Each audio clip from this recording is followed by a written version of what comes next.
ahí, ¿no? Empieza por ahí a hablar. Sí, empieza luego Fernando y luego yo. ¿Pero vais a hacer una presentación o algo? ¿Cómo? Cada uno se presenta así. Vale.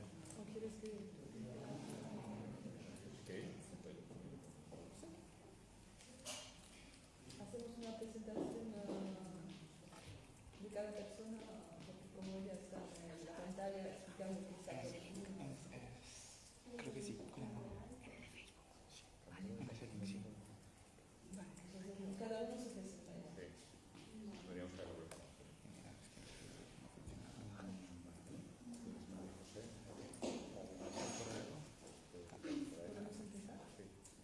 Muy bien, pues vamos a comenzar. Muchas gracias al Círculo de Bellas Artes por prestarse a colaborar y a todas vosotras y vosotros por estar aquí. Así que la primera persona que va a tomar la palabra es Marta Rivera Ferrer. Es Elena. Muy bien. Vale, Elena. ¿Qué tal?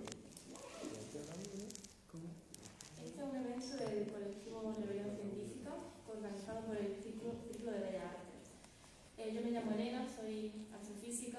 Mi sueño desde pequeña era ser astrónoma, pero he abandonado la carrera científica y me he unido a la rebelión científica porque no encuentro otra salida.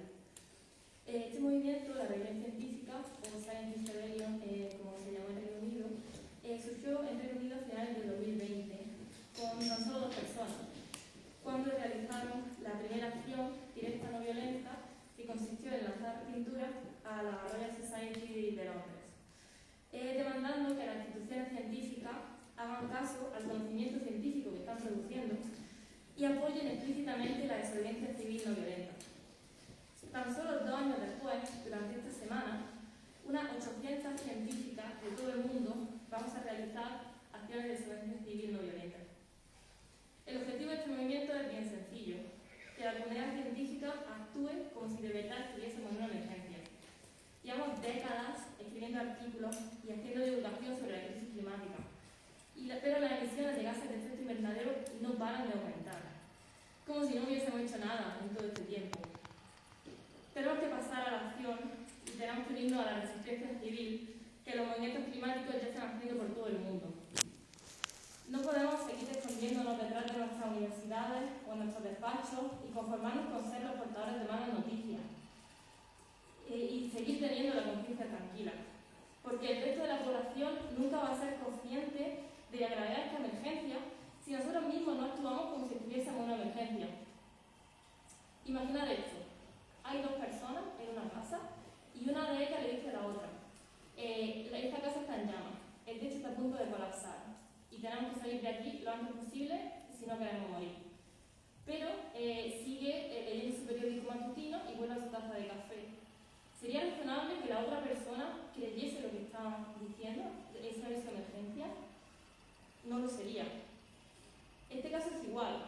Si la comunidad científica no pasa a la desobediencia civil, a arriesgar nuestra carrera o nuestra libertad, como ya lo está haciendo miles de personas, millones de personas del movimiento climático por todo el mundo, nadie se va a tomar en serio nuestros avisos de alerta roja y de catástrofe inminente. Además, tenemos la posición de privilegio y poder que nos da la responsabilidad extra para actuar. Y actuar como si estuviésemos en una emergencia, que en la emergencia en la que estamos, va a aumentar nuestra credibilidad, no al contrario. Y además, ¿qué sentido tiene seguir documentando la catástrofe climática al milímetro si nada está cambiando? Porque lo estamos haciendo, si nuestros avisos no están siendo escuchados. Por eso nació Scientist Rebellion, Rebelión Científica en España. Somos un grupo de acción directa no violenta y por eso hemos elegido la semana en la que se ha publicado el 6º informe del IPCC, del Grupo de Trabajo 3, para convocar una semana de movilizaciones de la comunidad científica por todo el mundo. Movilizaciones, tanto acciones directas no violentas como huelgas y ocupaciones en universidades. Ayer comenzaron las huelgas y las ocupaciones universitarias. Mientras ahora mis compañeras en la Facultad de Granada siguen resistiendo, siguen en el encierro, han pasado toda la noche aquí, porque con estas huelgas y ocupaciones estamos exigiendo a las autoridades académicas la inclusión en todos los grados y másteres de una asignatura transversal obligatoria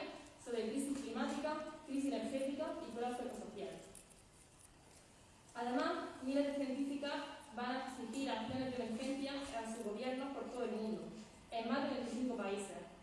Entre ellos tenemos en Europa Alemania, Francia, Inglaterra, Portugal, Italia, así hasta 11 países, contando España.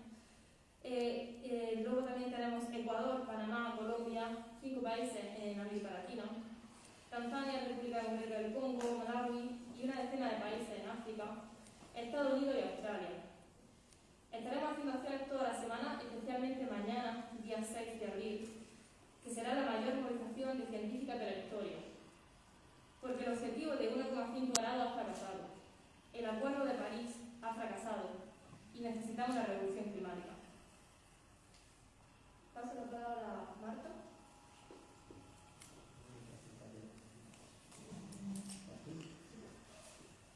Muchas gracias, Elena.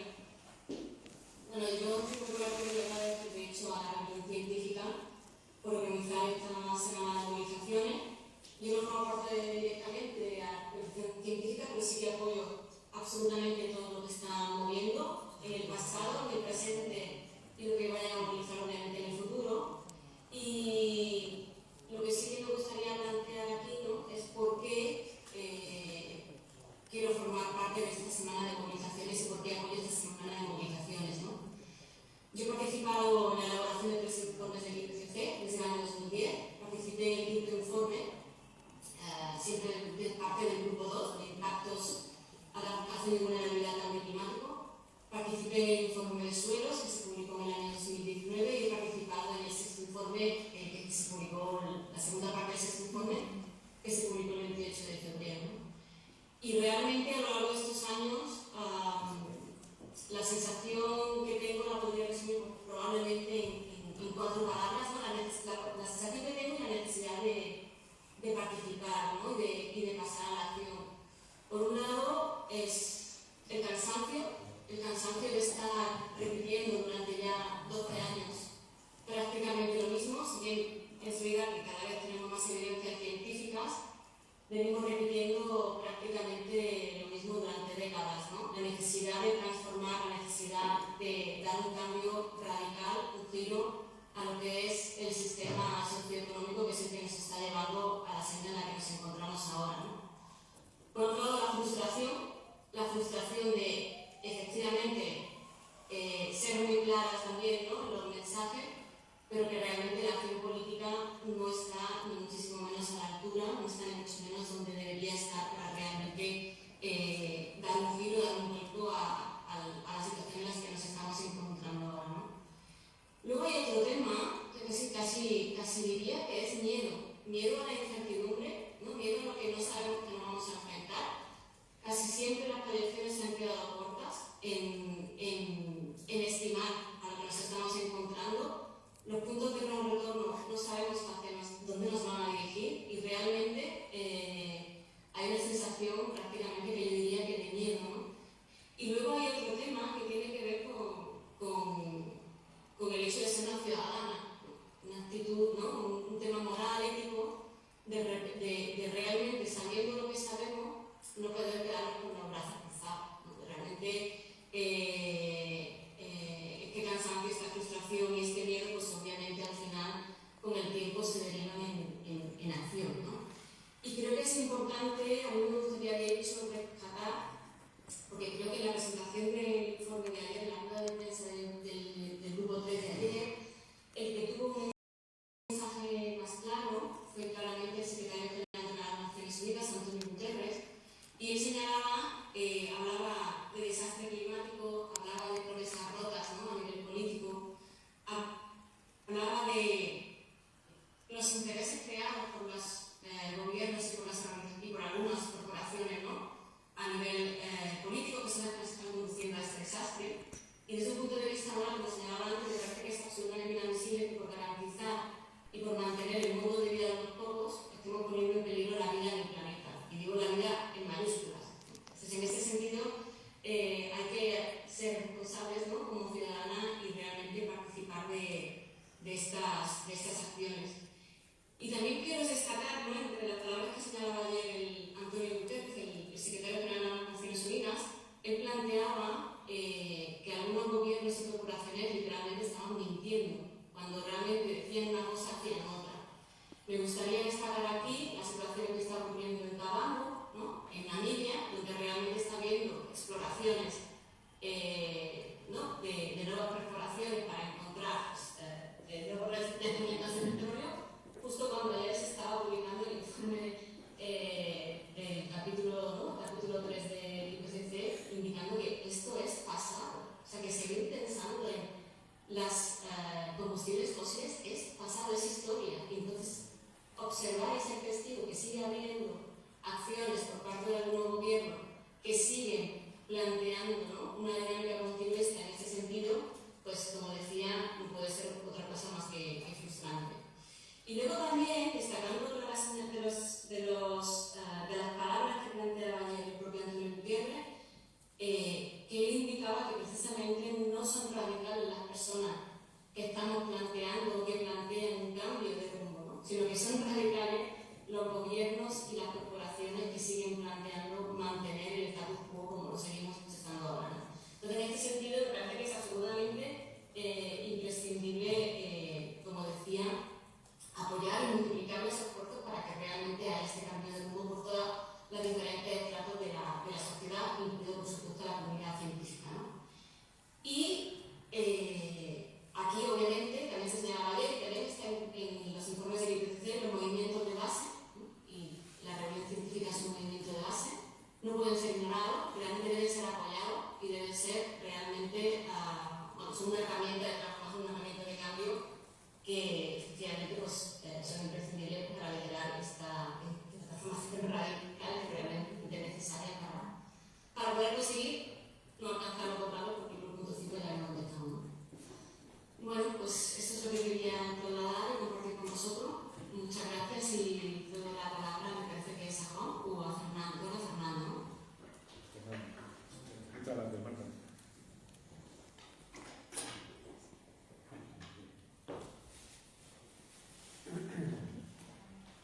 Buenos días. Es un placer estar aquí porque es una obligación, así que es la oportunidad para cumplir un poco, como decía Marta, con lo que es una responsabilidad cívica. Soy Fernando Valladares, científico del CSIC, profesor de Ecología de la Universidad Rey Juan Carlos y he participado en numerosas ocasiones con documentación de acompañamiento, de trabajo para los distintos grupos que van alimentando el IPCC, en los informes en el 3, en el 4, etc. Y mi investigación siempre ha tenido que ver con los impactos del cambio climático en los sistemas naturales y en los sistemas relacionados con el ser humano.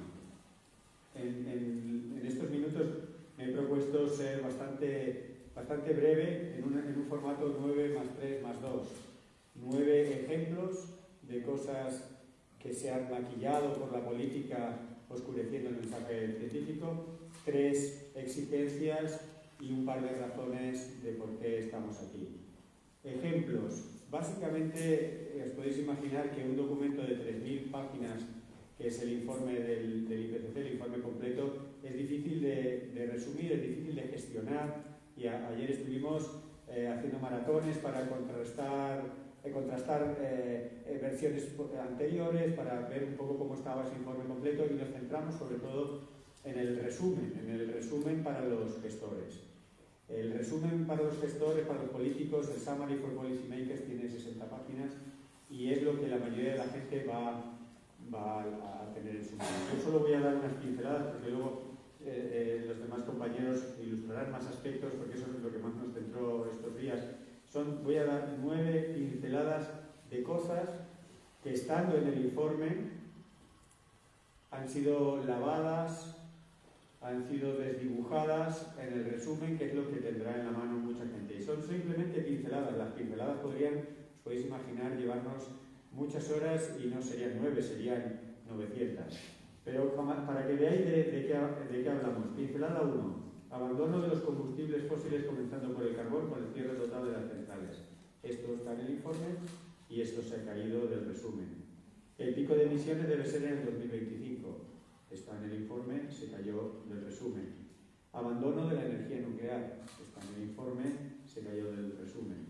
Los costes de las renovables se han reducido mucho, lo cual facilita su implantación, pero solo con las renovables no dan las cuentas.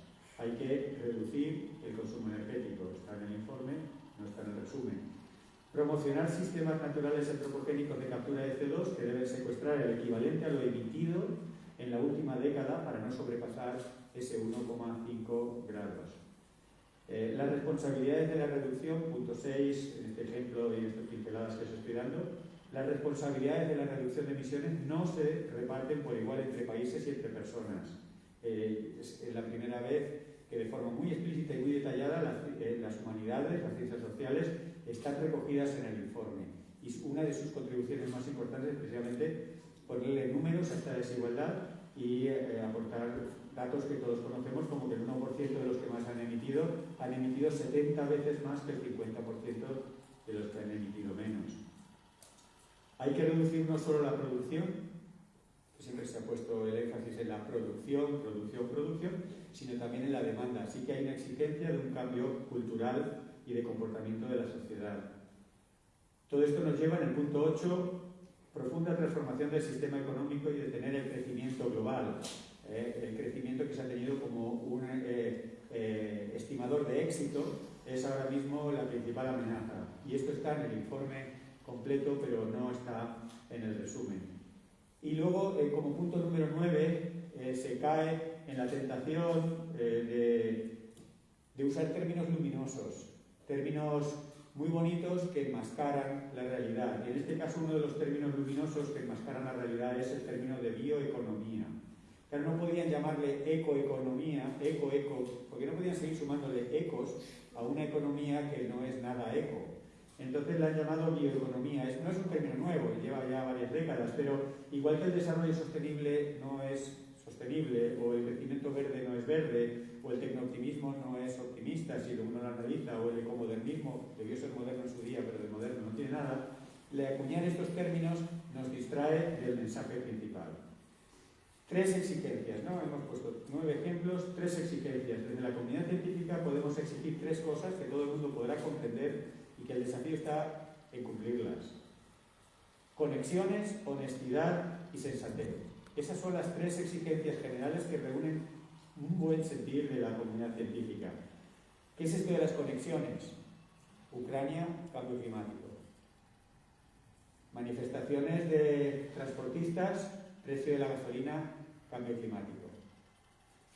Trastornos mentales, suicidios, disminución de la esperanza de vida, cambio climático.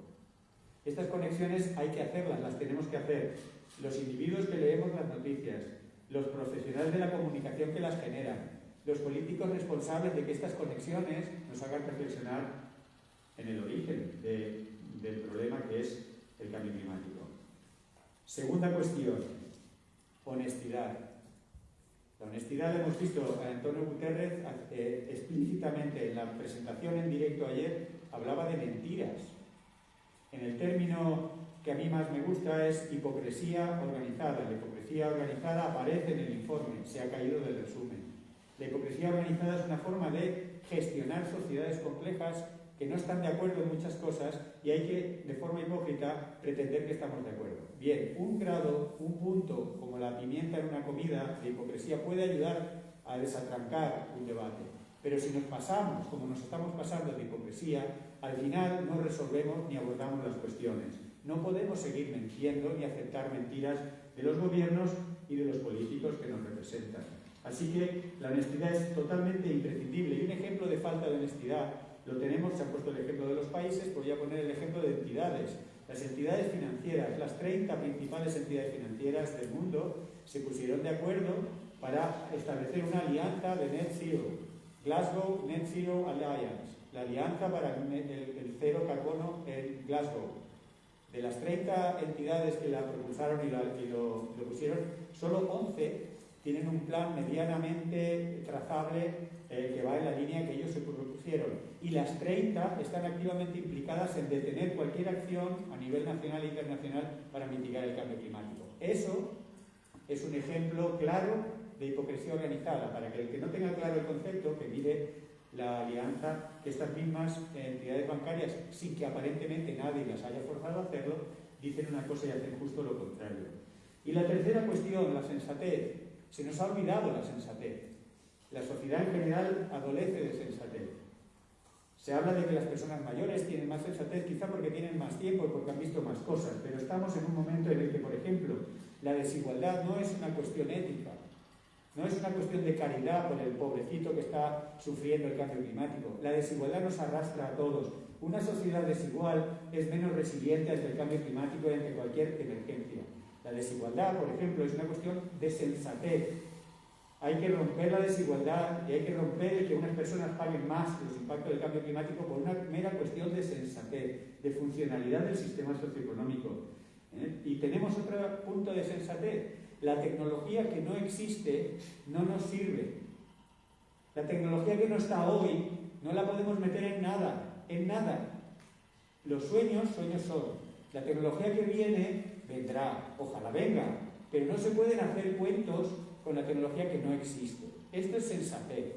Esto no hace falta ser científico, pero quizá los científicos tengamos que hacer ese papel de poner sobre la mesa conexiones, sensatez y honestidad. Sin esas tres cosas no vamos. Y finalmente, para acabar, dos razones de por qué estamos aquí los científicos.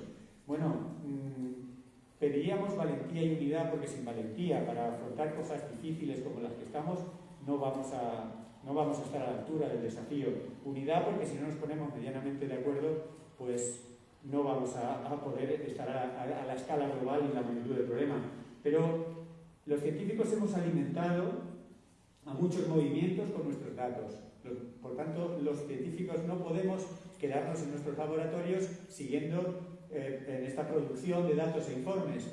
Tenemos que mostrar a la sociedad, no solo que estos jóvenes sobre todo, pero todos estos movimientos que hemos visto en los últimos 3-4 años inundando la actualidad, que no es un sector de inconformistas o antisistemas o como se les quiera catalogar, que es un colectivo que está bebiendo directamente de las fuentes de la ciencia. Y si la sociedad respeta la ciencia, tiene que respetar a aquellos que, empleando el mensaje de la ciencia, comprometen su trabajo, comprometen su futuro y se arriesgan con gran incertidumbre a qué va a pasar con ellos mañana y pasado. Así que los científicos no podíamos no estar. Era cuestión de tiempo que estuviéramos y hemos decidido por fin salir de el confort de nuestros laboratorios para hablar lo que haya que hablar. Básicamente reclamando sensatez, honestidad y conexiones.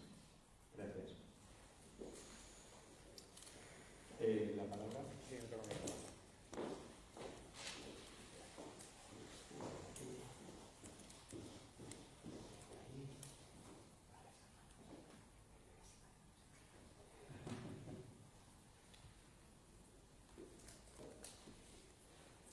Muy bien, yo me llamo Juan Bordera, soy periodista y tuve la suerte de que a través del colectivo Rebelión Científica me llegó el informe del grupo 3 del IPCC, su primera versión, y analizándolo ayer, como comentaba Fernando en este grupo en el que estábamos dando, la comparativa entre las dos versiones distintas del informe no deja lugar a dudas. Los lobbies siguen tratando de negociar con aquello que es innegociable, con los límites planetarios, con los límites de los recursos finitos. Siguen tratando de retrasar la acción cuando ya no tenemos tiempo. Todo esto nos sitúa en la obligación moral de actuar, de pasar a la desobediencia civil. La acción directa no violenta ha sido históricamente un mecanismo de avance social y de conquista de derechos. Nos encontramos ante una emergencia sanitaria, climática y energética. También ahora nos asomamos a las puertas de una gran crisis alimentaria. Ante esta multiplicidad de crisis, ante este panorama y a pesar de las advertencias cada vez más altas y más claras, los gobiernos están siendo terriblemente tibios, incapaces de enfrentar a los poderes económicos que buscan su beneficio a corto plazo, su autopreservación, cueste lo que cueste, aunque sea la propia vida la que está en juego. ¿Qué esperan estos poderes económicos? ¿Que no nos organicemos? ¿Que no haya una respuesta conjunta? Es necesaria una alianza entre la ciencia, el activismo de la sociedad civil y los medios de comunicación. Urge contar la realidad mejor para poder reaccionar a tiempo. Urge actuar desde todos los estamentos para que se entienda la situación de urgencia que enfrentamos. Tenemos que abandonar los combustibles fósiles antes de que ellos nos abandonen a nosotros, porque además del problema climático que se comenta con muchísima claridad en este informe del IPCC, aunque desde mi punto de vista sigue quedándose corto, el problema energético es como mínimo igual de grave. Nos enfrentamos a una situación en la que diferentes crisis se van a ir interrelacionando y se van a ir entrelazando. situándonos en lo que se podría definir como una crisis de civilización. Ante esta situación es imprescindible que, como ha comentado ya Fernando, esta solución posible pase por una redistribución radical de la riqueza. No se puede atajar la crisis climática, la crisis energética, si no se hace con propuestas que atajen este tremendo problema que es la desigualdad económica. Vivimos en un mundo en el que las 10 personas más ricas doblaron su patrimonio en los últimos 2 años durante la pandemia, mientras el 99% de la sociedad perdía poder adquisitivo. No habrá transición, por tanto, que se sostenga sin justicia social. Hay que atajar esta triple emergencia coordinadamente: crisis energética, crisis ecológica y de desigualdad económica. Y ante todo esto, muchas de las propuestas que leíamos ayer en el informe pecan de pensamiento mágico. Es decir, literalmente en el informe de vanguardia de la comunidad científica se han retirado algunas de las asunciones de las propuestas más valientes, como que hay que cerrar las plantas de gas y carbono en 10 años, que es algo que estaba en el resumen y que de repente ha desaparecido, y que lo que no ha desaparecido es la fe en que las tecnologías de captura y secuestro de carbono, las tecnologías que no existen, como comentaba Fernando, nos van a rescatar mágicamente de esta situación, porque es lo que al establishment, a los poderes económicos, les conviene para seguir marcándose plazos largos. Que en 2050 algo haremos, que si emisiones netas cero. No, lo que hay que hacer es actuar ya y ahora, porque no hay tiempo. Muchas gracias.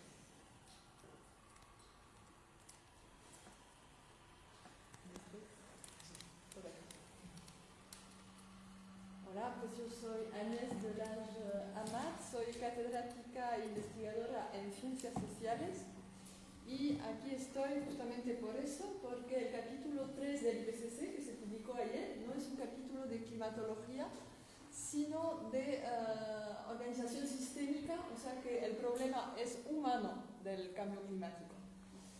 No, el clima no tiene problemas, es la humanidad que en su forma de organizarse, y no la humanidad, sino una determinada parte de la humanidad ha generado este problema. Con lo cual, desde mi disciplina, lo que hacemos es estudiar las causas y las soluciones mediante transformaciones. Y esto es el objetivo del capítulo 3. Y estoy aquí porque lo que se filtró en agosto pasado, lo que el colectivo Scientist Rebellion filtró, era el borrador de la versión que vais a poder leer, de la versión oficial. Y en este borrador se filtró porque había cosas muy importantes y se pensaban que no iban a pasar la barrera, las tijeras de las negociaciones diplomáticas posteriores. Y aquí estoy hoy para decir lo que han quitado del informe que estáis leyendo ahora. Han quitado lo que llamamos la verdad que más molesta, que es lo que hemos publicado este verano en La Vanguardia. Eran 2 puntos: las causas del cambio climático y el horizonte de soluciones, las posibilidades de revertirlo.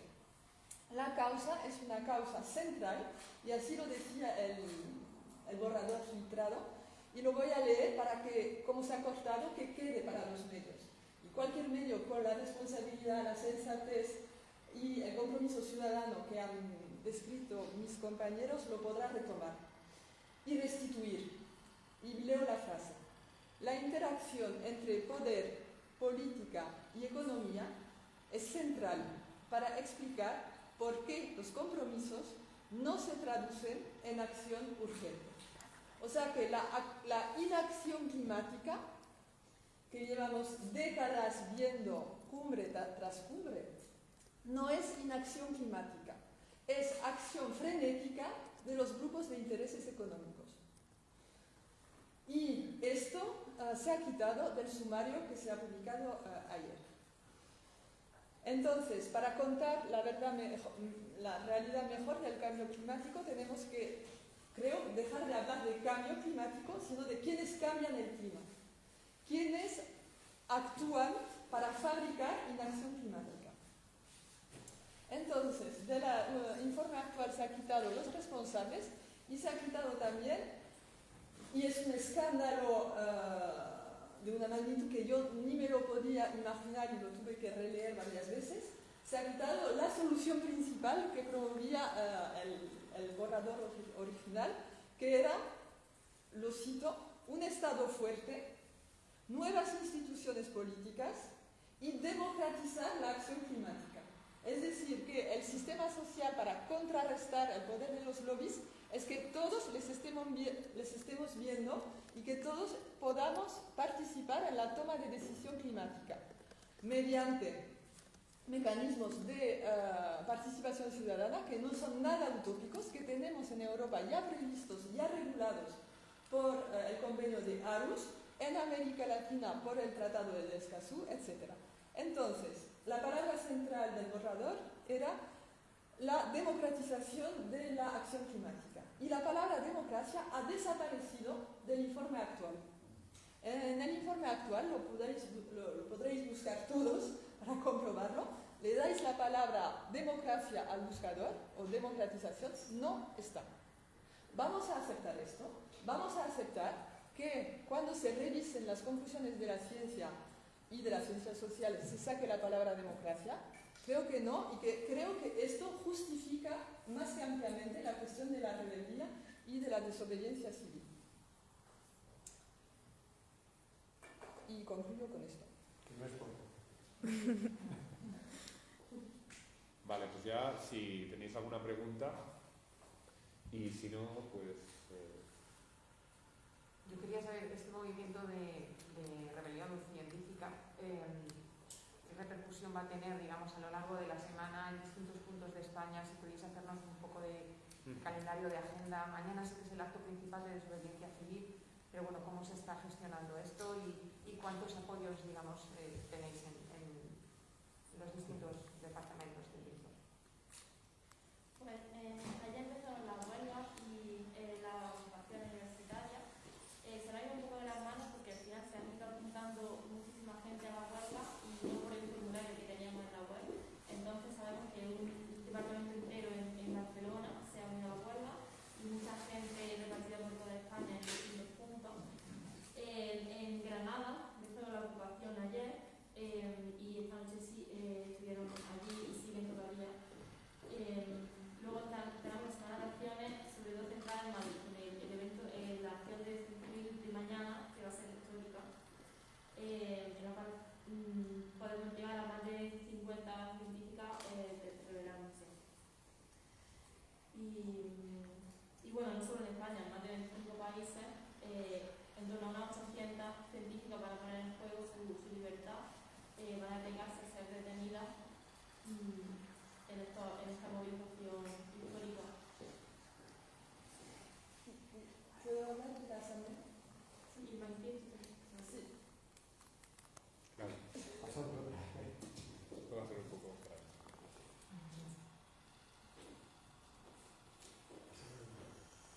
Es que lo que quería decir es que hay las acciones de desobediencia civil, de huelga, que son claramente acciones de protesta y de alto compromiso de la comunidad científica, y también hay una acción de organización de una asamblea en la calle, una asamblea de participación de la gente en la comprensión de lo que dice la ciencia, porque si lo entienden los políticos, con perdón, lo va a entender la gente también, porque es gente, que todos somos gente, y que la rebelión científica, eso culmina la semana de rebelión científica, me interrumpes, porque no es una rebelión científica, la rebelión no es científica, o sea que la desobediencia civil la vamos a tener que hacer todos, desde la ciudadanía, desde lo que decía Marta Rivera también, como ciudadanos. Y no es una utopía, funciona si se utiliza bien.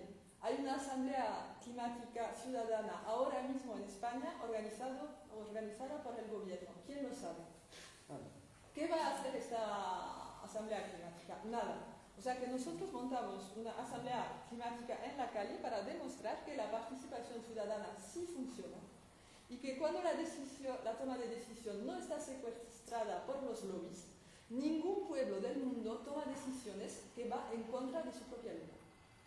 No hay suicidio colectivo en la historia, yo soy historiadora, no hay suicidio colectivo programado en una civilización de esta manera. O sea que la lucha más eficaz contra los lobbies no solo es leyes para regular los lobbies, sino también que la propia toma de decisión no esté captada por ellos. Por eso lo de la Asamblea Ciudadana quería decir que es la manera de abrir la rebelión a la gente. Termino.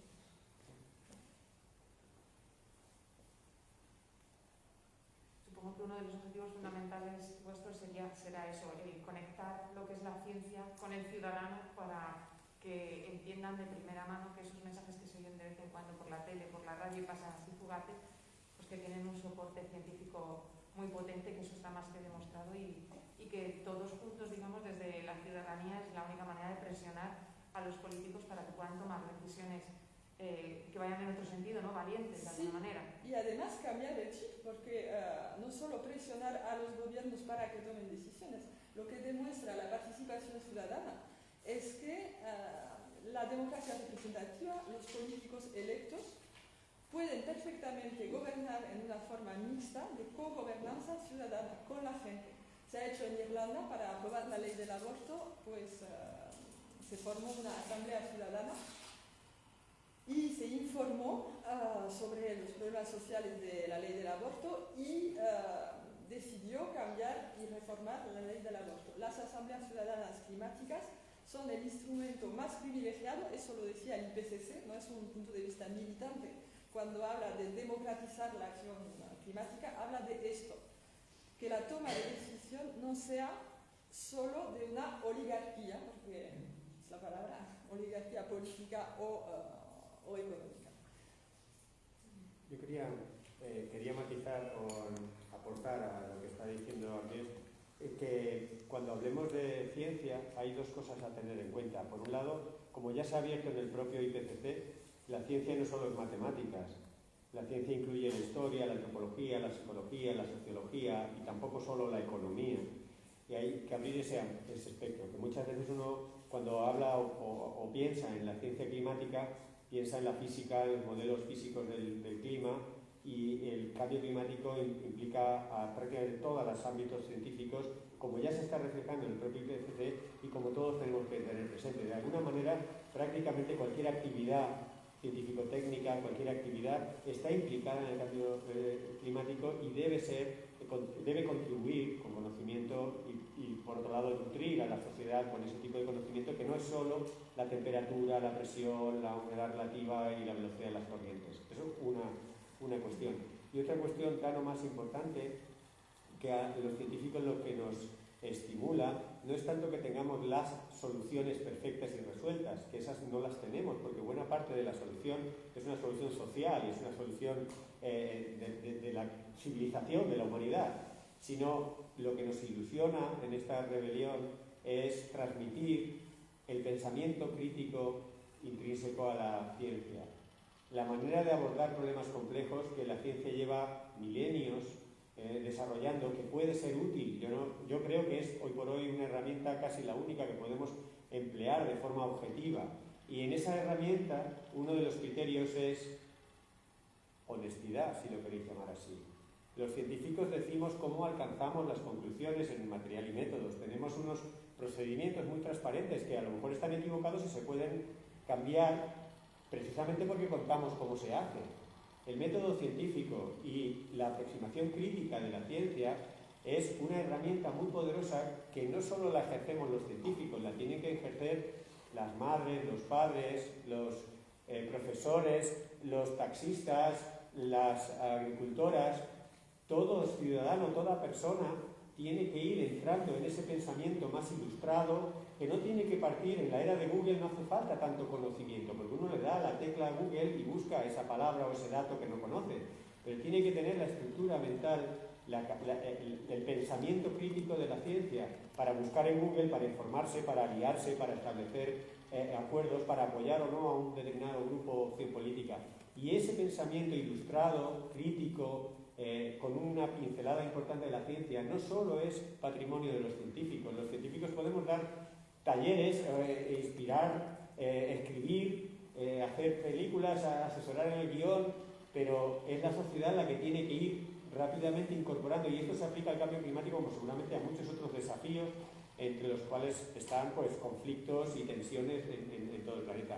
Este es el espíritu realmente que en el fondo nos motiva a muchos científicos a salir de nuestro laboratorio, no tanto a explicar cuánto va a subir la temperatura, sino cómo analizar los pros y los contras de las medidas para evitar que suba la temperatura.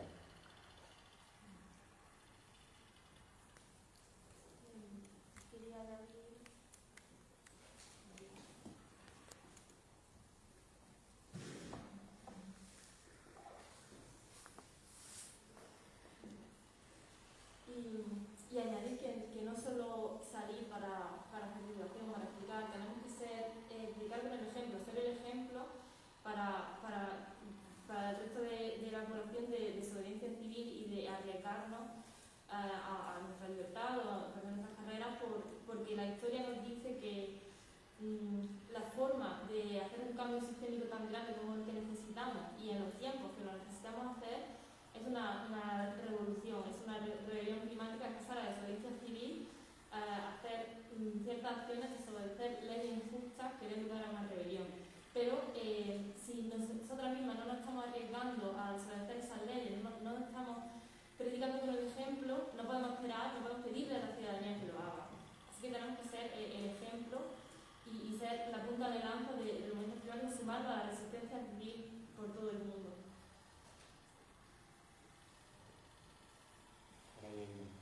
Una pregunta sobre, el manifiesto, sobre la rebelión, digamos, científica del manifiesto, que habéis hablado un poco.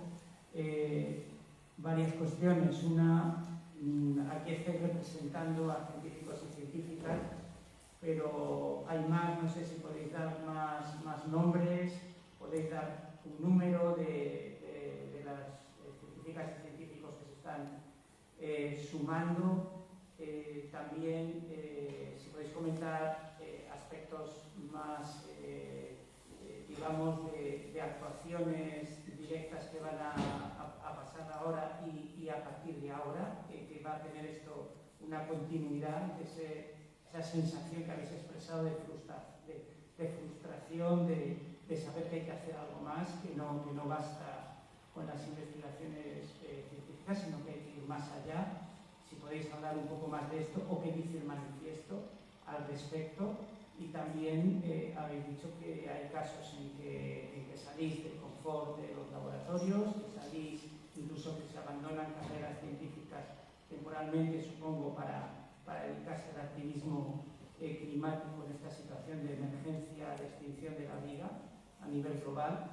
Y respecto, por ejemplo, de cosas que pasan en las universidades y en los laboratorios de investigación, también las empresas que están pagando cátedras, grandes empresas que figuran entre las más contaminantes, entre las que emiten más gases de efecto invernadero. Este tipo de debate, cómo está calando entre los científicos y las científicas que estáis en la rebelión científica. También os vais a dirigir con digamos, a las instituciones, a las autoridades que están detrás de estas cátedras, de las autoridades académicas, a las mismas empresas. No sé, todos estos aspectos son muchos, pero a ver los más destacados y que tengan que ver con el manifiesto. Sí, son muchos. Te agradezco la pregunta. En la ciencia está la capacidad de síntesis también, así que voy a intentar sintetizar. Lo del manifiesto es muy importante porque, como hemos dicho, desobedecemos y también organizamos asambleas ciudadanas. O sea que hemos hecho un manifiesto que se ha publicado en El País la semana que viene y que se va a republicar de otra forma o ya veremos, porque queremos abrir nuestra declaración, ¿no?, de desobediencia al resto de la ciudadanía. De momento lo han firmado más de 1000 personas y publicaremos firmas. Y nos dirigimos a todos, nos dirigimos también a la gente que está frenéticamente activa de los lobbies, porque ellos se levantan por la mañana y saben lo que están haciendo. O sea que los que tienen que desobedecer también son ellos. Ya que la inacción climática no existe, sino que se fabrica a partir de mucha acción antitransformativa. Luego lo que el manifiesto plasma es esto, y sobre todo la apertura de la comunidad científica al resto de la comunidad social.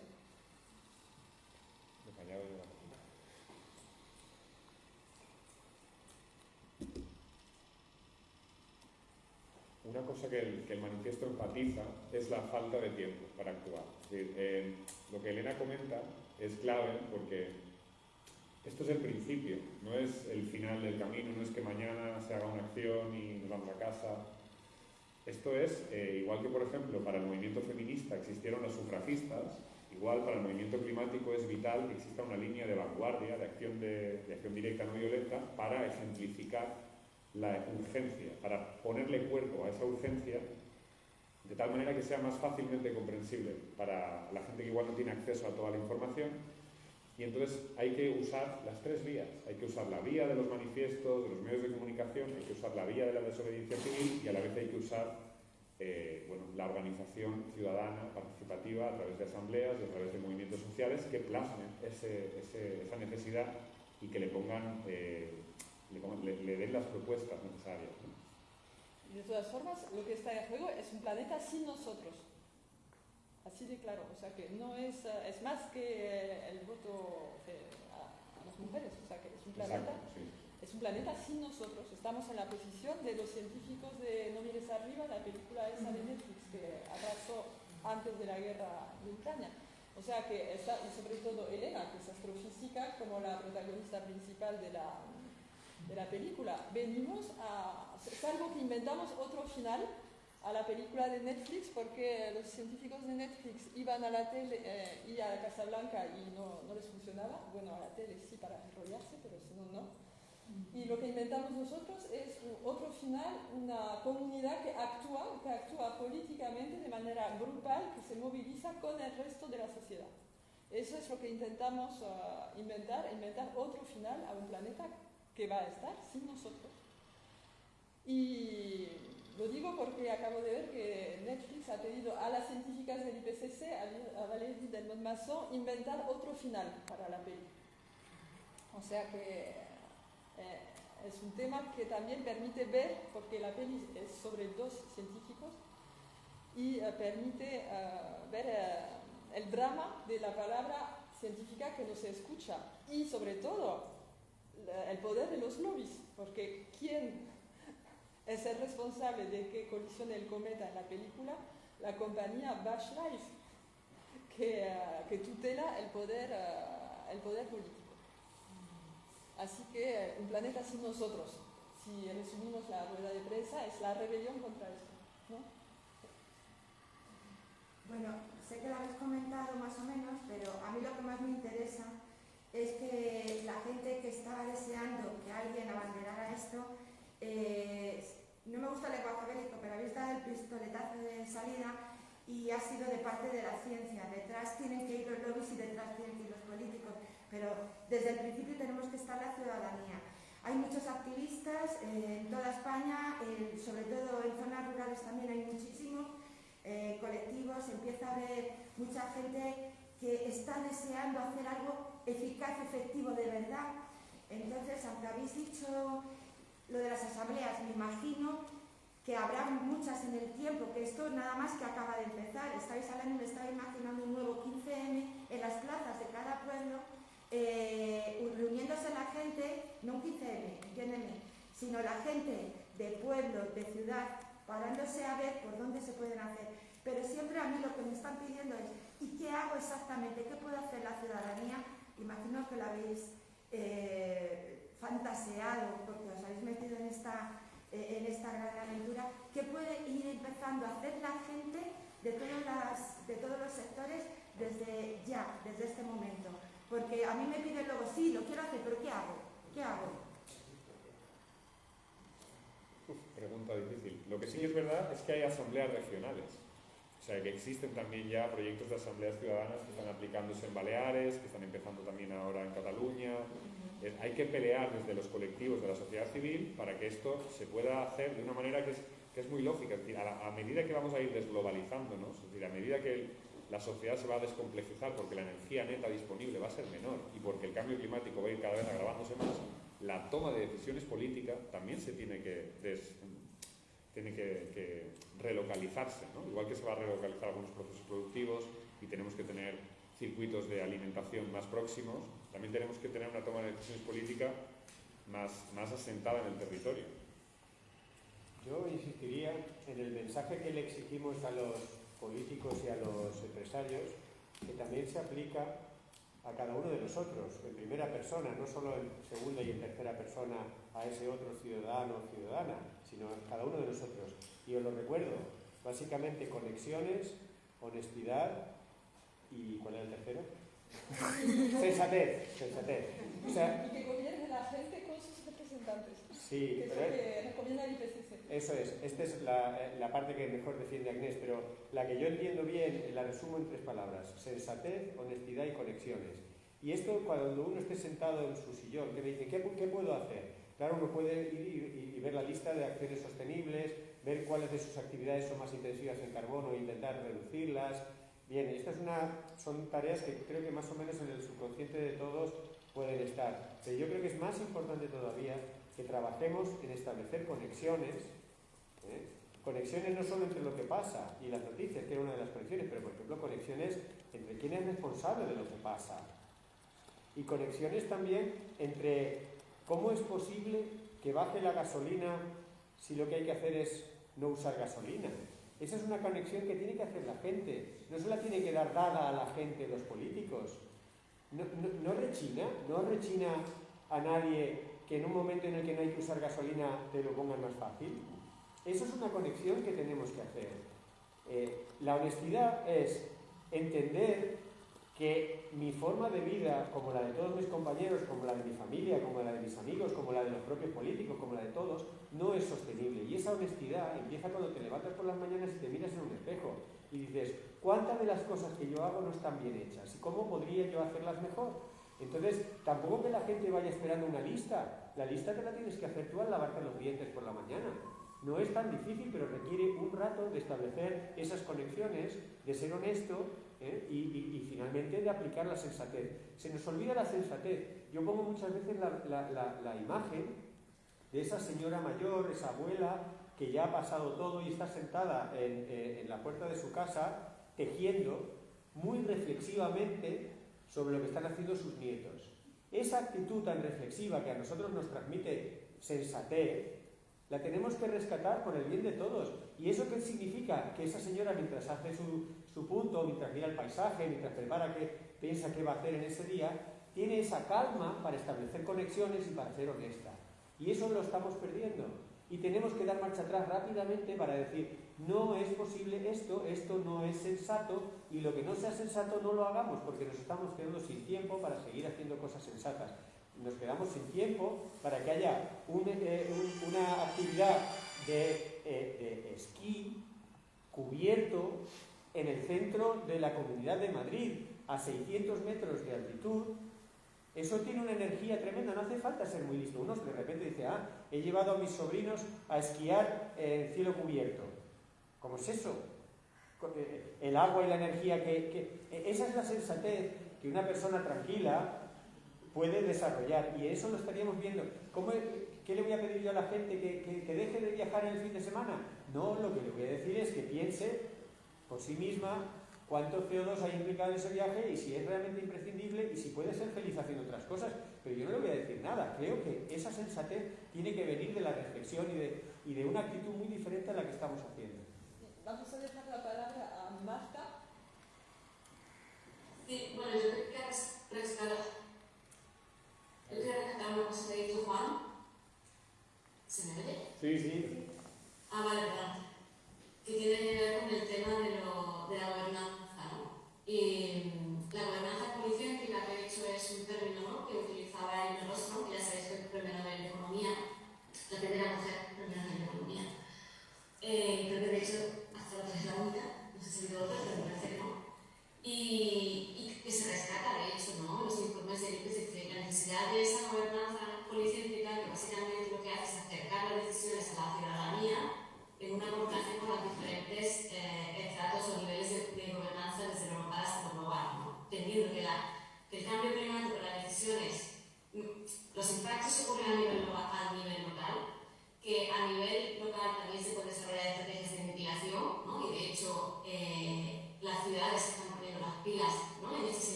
absolutamente social. No es, luego podemos ver si sube 1.5, si sube para el mecanismo que desarrollan, etcétera. Pero al final, el tema social, yo creo que eso es importantísimo tenerlo en cuenta porque se nos olvida y está en nuestra mano realmente abordar la problemática y generar las soluciones, ¿no? Y luego quería recordar, ya estamos, sí que me parece que la actitud individual obviamente es importante, ¿no? Y un poco lo que se hablaba antes Fernando, por supuesto, la sensatez y demás, pero es muy limitada. Todos los estudios desde el ámbito de la ciencia política muestran que el cambio de actitud individual es muy difícil de conseguir, incluso con gente que está informada, ¿no? Yo esto lo he trabajado para mi ámbito de trabajo, que fundamentalmente son sistemas alimentarios, donde en relación con el cambio climático lo que se plantea, por ejemplo, es una reducción en el consumo de carne, ¿no? Con consumo de alimentos de origen de proteína animal, ¿no? Y el cambio individual es muy complicado que la gente sepa que está ocurriendo. O sea, realmente hace falta de la acción política, de los mecanismos impositivos, en el marco de impuestos, en el marco de subvenciones a la gente que lo hace bien, etcétera, etcétera, para realmente favorecer ese cambio de actitud. Es que si no, claro, lo que tenéis muy importante es la educación y la información de por qué se hacen determinadas cosas, ¿no? Es decir, no es simplemente implementar medidas políticas, sino que la gente sepa por qué se están haciendo estas medidas políticas, porque si no al final es obvio que la sociedad desinformada rechaza los cambios y otras cosas porque puede impactar al bienestar percibido que tenemos ahora, que básicamente es sobre todo bienestar material, ¿no? Basada en la acumulación material. Pero yo creo que es muy importante cuando hablamos de cambios, bueno, es que lo crea yo, es que la evidencia de la ciencia política lo que nos dice es que la acción ha de ser política. Obviamente, la acción individual es importante, en mi caso, por ejemplo, en el caso de las personas informadas, por un tema de coherencia, pero sin acción política no hay transformación.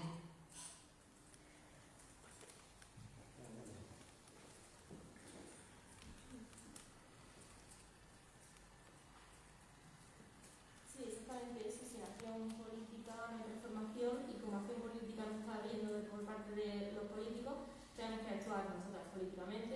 Entonces yo a las personas que quieren hacer algo les pediría que se unan a la rebelión científica, nos pueden encontrar por redes como Scientist Rebellion o escribirnos al correo rebelioncientífica@protamail.com. También en Teams Rebellion, nos pueden encontrar en redes como ESX Rebellion y podemos formar un nuevo grupo. Lo que sabemos que no funciona ya es solo acción individual o recoger firmas o manifestaciones convocadas. Lo que funciona históricamente es la desobediencia civil no violenta. Así que animo a todo el mundo a que se una a la rebelión, tanto a la científica como a la Teams Rebellion o cualquier otro movimiento que esté actuando como la emergencia en la que estamos. Sí, una pregunta más.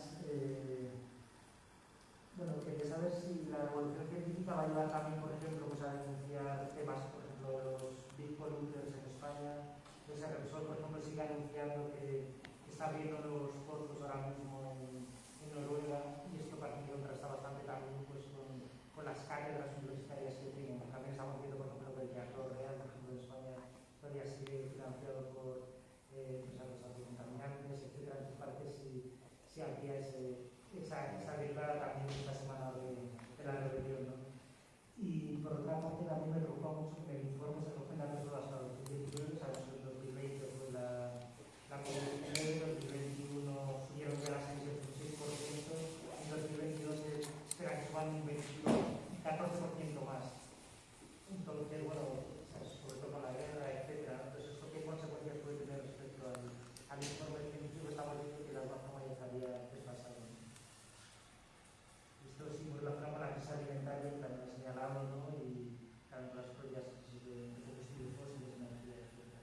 Sí, yo por responder a una parte, si no recuerdo mal, leí ayer que todos los estudios que se analizan en el informe del IPCC, la fecha tope es octubre de 2021.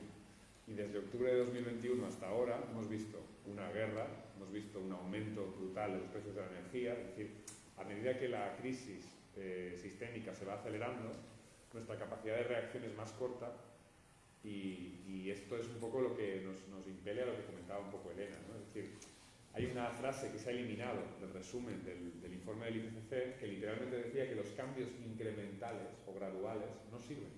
Y esa frase se ha eliminado precisamente del resumen, no del informe total, porque achaca ya la responsabilidad más allá de lo individual. Porque al final hay una anécdota que yo creo que ilustra muy bien todo esto. British Petroleum, la petrolera británica, fue la que difundió el concepto de huella de carbono personal, porque si nos estamos peleando entre nosotros y nosotras de a ver quién contamina más o menos, así pues es más fácil que ellas, las grandes compañías, los big polluters, que decía Fernando, pues salgan indemnes de esta situación, ¿no? Entonces, por supuesto que hay que apostar por el cambio individual porque es útil, porque sirve como ejemplo, pero sabiendo que es absolutamente insuficiente y que el cambio más importante es el cambio socioeconómico, colectivo, de modelo, porque si no, no hay otra opción. Sí, hablando de responsabilidad, una cosa, no tenemos todos la misma responsabilidad. Yo no tengo la misma responsabilidad que una empresa minera. O sea que la organización social, el factor social, se tiene que organizar para integrar círculos de toma de decisión y tenemos derecho a ello. O sea que un tratado europeo que obliga a los gobiernos a fomentar la participación ciudadana en materia climática. Y eso no existe, no existe. Tenemos una asamblea fake, una bla bla asamblea, pero no tenemos la posibilidad desde la comunidad de participar, de ser responsables de la enorme responsabilidad de destrucción del medio ambiente que tienen otros de la misma comunidad. Y la cuestión de responsabilidades diferenciadas es algo que los medios tienen que transmitir muchísimo. O sea que la quinta parte de los españoles que viven en la pobreza no tiene la misma responsabilidad climática que el 1% que vive en la más extrema y contaminante riqueza y manera de consumir. O sea que responsabilidades diferenciadas a la hora de pensar la acción social y el qué podemos hacer. El qué podemos hacer es saber que no tenemos todos la misma responsabilidad. Bueno, ilustrando esto de la hipocresía organizada y respondiendo a tu pregunta, los big polluters, como las grandes empresas contaminantes, tienen mucho músculo precisamente para vestir las cosas de lo que no son. Y yo creo que ahí tenemos todos que contribuir a denunciar que el rey va desnudo. O sea, no podemos pretender que una empresa que es sucia, porque se pinte momentáneamente de verde, o porque haga una cátedra, o porque haga una actividad medianamente verde, pues que lo sea. Creo que eso también es una cuestión de todos y todas, que seamos capaces de desnudar estas cuestiones. Ahí es donde tenemos que ir aumentando nuestro nivel de exigencia y tener una tolerancia cero, ¿no? Del mismo modo que en los paneles se va buscando una paridad de hombres y mujeres y ya muy poca gente admite estar en un panel en el que solo haya hombres, pues uno tendría que empezar a establecer ese tipo de limitaciones, es decir, yo no admito que esta compañía, después de su último comportamiento, entre las que tengan derechos a subvenciones, o yo no me voy a sentar en esto, o una universidad no puede admitir una cátedra de una universidad porque su comportamiento ambiental en el último año, no hace falta retrocederse, esto cambia tan rápido que con ver el último 6 meses, el último año, ¿no? Pues el comportamiento ambiental no es un mínimo, no admitirlo, que sean ya personas, entidades no admisibles. Y esto forma parte de un círculo que tiene que ser alimentado por todos y todas, cada uno en su escala. A nivel de consumidor lo hemos hablado muchas veces. Es verdad lo que se dice de que la acción individual tiene unos límites muy importantes. Hablaba el otro día, había un informe que cuantificaba si todos los seres humanos del planeta a título individual modificaran su comportamiento, podríamos llegar a abordar del orden de un 23% de las emisiones totales. Es bastante, pero también queda mucho recorrido que queda en la mano de las grandes instituciones y de otras escalas de acción para reducir emisiones. Pero no hay que perder de vista esa acción individual, porque aunque tenga un peso pequeño en el balance total, puede ser importante para empoderar decisiones, para apoyar o no apoyar cuestiones que en cascada puedan tener efecto. ¿Por qué tienen tanto interés determinadas empresas en pintarse de verde? Para no entrar en colisión. Si nosotros desvestimos ese verde, si desvestimos esa falta de coherencia ambiental de esas empresas, pues esa estrategia no les funciona y las dejamos descubiertas. En ese ejercicio de honestidad que la propia empresa no está haciendo, la forzamos nosotros. Tenemos que ir forzando situaciones que son incómodas, situaciones que pueden ser un poco violentas incluso, porque resulta que esta persona o institución que nos viene a traer un dinero, que nos financia no sé qué, que nos viene muy bien para las fiestas del pueblo o que nos viene estupendamente para determinada actividad, resulta que esta empresa no es bienvenida y no deberíamos aceptar ni un euro. Esto significa que nos quedamos sin actividad, que nos quedamos sin fiestas, que nos quedamos sin concierto, que nos quedamos sin cátedra y que nos quedamos de un montón de cosas. Porque es verdad que estos big polluters, como quien habla de tantas otras empresas, tienen un poder de seducción por la gran cantidad de dinero que pueden mover. Y para ellos no representa apenas nada y les permite continuar un año más, 6 meses más o 6 años más con sus actividades. Y ahí es donde tenemos que ir subiendo los estándares de exigencia y de tolerancia cada vez más estrecha ante estas medidas que intentan tapar y pretender que el rey va vestido cuando va desnudo.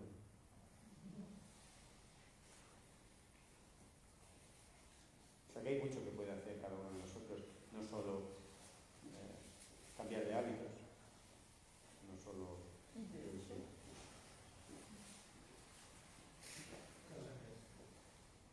Muchas gracias. Gracias a vosotras todas. Voy a dejar la palabra para una frase final a Elena de la Rebelión Científica. Así.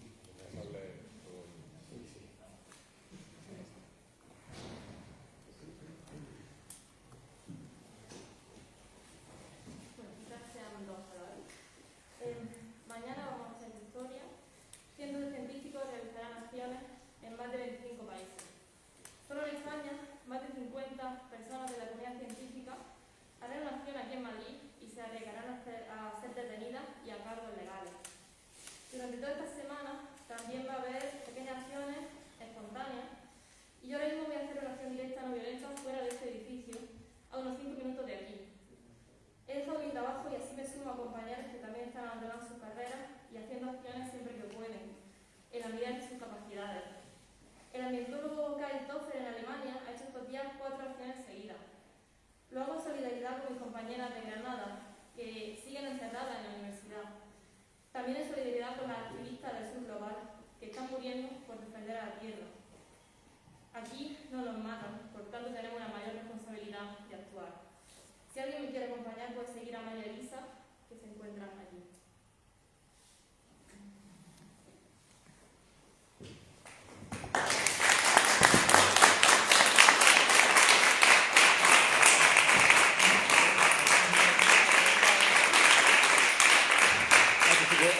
Hay que poner ahora, ¿no? Sí, Nate. ¿Qué haces? Yo estoy desconectado. Lo cierro, ¿vale? Sí.